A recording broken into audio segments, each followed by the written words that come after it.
Recently, a dramatic tragedy happened while local resident Dylan Davis was driving his truck. His side mirror just narrowly missed the chin of a deer on the road. Here we are at the workplace of Dylan Davis Jr. Dylan Davis Jr. allegedly said that the deer that he almost hit missed the side mirror by approximately 3.5 millimeters. About this much clearance approximately between the deer and the side mirror. Here we are with the best pet of Dylan Davis, Amoeba Davis.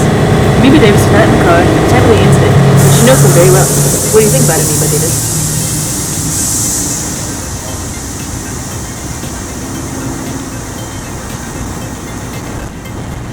Oh yeah, good input.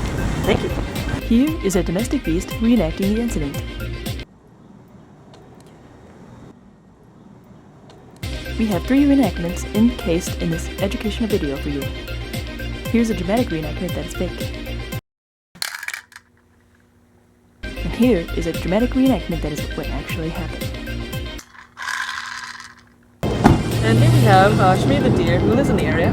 What do you think about this situation, Smitty?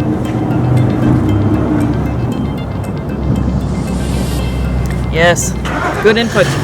This is WPHK News.